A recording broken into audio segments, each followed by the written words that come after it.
Want to speak real Korean from your first lesson? Sign up for your free lifetime account at KoreanClass101.com. Let's be honest, it's difficult to learn a new language. If you're new to a language, it's going to take consistent and concentrated effort to start using the language fluently. However, this fact shouldn't discourage you. While learning a new language is hard, it's far from impossible. In this video, we'll outline 5 tips you can use to jumpstart your language learning. Follow these pointers to learn your target language in a way that is efficient and effective. Number 1. Limit your native language use when practicing. The idea here is that when you practice with native speakers, you do your best to refrain from using your native language. This is generally harder the less you know, but if you can manage to stick to this rule, you'll reap some huge rewards. If you commit to a no native language practice session, it's not going to be easy.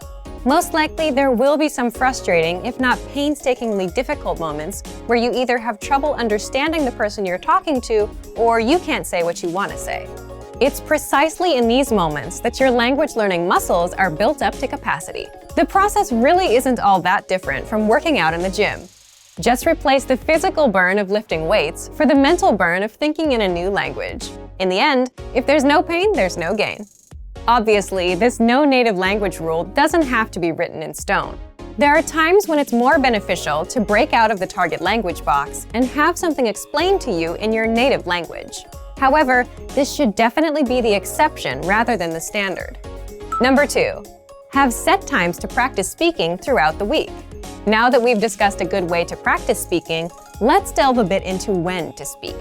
One of the best commitments you can keep while learning a new language is to set aside specific times to practice speaking the language on a weekly basis. Ideally, these speaking sessions are on set days at specific times and form part of your weekly routine.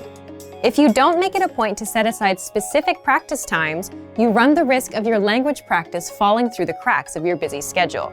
I recommend writing down your practice times and hanging it somewhere you can always see it. You could also input the times into your phone and set an alarm. The point is to remind yourself of your commitment every day so that it doesn't fall by the wayside. Number 3, get picky about vocabulary.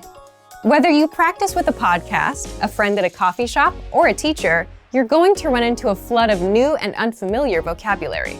Despite your best efforts, it's unlikely that you'll be able to pin down every new word or phrase you hear and study it later. Thus, you should pick and choose which new words you focus on. The defining quality of each new word you learn should be its practicality. The more useful a word or phrase is to you in a conversation, the more important it is that you learn it. Don't feel like you have to cram the entirety of your target language into 1 week of study. Take it one step at a time. A few practical words here, some more there. Before you know it, you'll see your vocabulary improve. Number 4, write and practice short monologues. This tip can be a lot of fun. Begin by selecting a topic you enjoy discussing. Then, simply write out a short monologue or speech on the subject in your target language. The first thing you'll notice while doing this will likely be the holes in your grammar and vocabulary. But when you try to write out your thoughts in a foreign language, you might inevitably hit roadblocks. You might not be able to think of a word or know how to formulate a specific idea or opinion yet. This can be great because these holes are the exact areas where you should focus your studies. You can bring up these problem areas in your next lesson or browse through your favorite language course or textbook in order to find the answer. The constant process of finding these language holes and filling them is what keeps you moving along the path to fluency. Once you finish your short text, it's a great idea to practice reciting it or even memorizing it. The memorization will help you internalize the new grammar and vocabulary you've learned. Reciting it will get your tongue and mouth used to the sounds. Number 5, keep an up-to-date list on what you want to learn. Throughout your studies, you should always have a sort of language shopping list. As you practice and study, you will most likely come across things you'd like to be able to say, but don't know how to yet, especially if you follow our previous tip.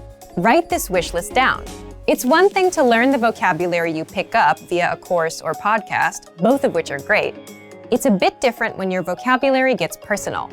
Learn the words that matter to you, either because they're practical or because you simply find them interesting. The more relevant the vocabulary, the more likely you are to retain it. Some people might tell you it's impossible to learn a new language for whatever reason, but it's important to remember that the way you study and engage with a language greatly affects how quickly or effectively you learn it. For more ways to jumpstart your language learning, check out our complete language learning program. Sign up for your free lifetime account by clicking on the link in the description. Get tons of resources to stay engaged with your target language. And if you enjoyed these tips, hit the like button, share the video with anyone who's trying to learn a new language, and subscribe to our channel. We release new videos every week. I'll see you next time. Bye! Want to speed up your language learning? Take your very first lesson with us. You'll start speaking in minutes and master real conversations. Sign up for your free lifetime account. Just click the link in the description.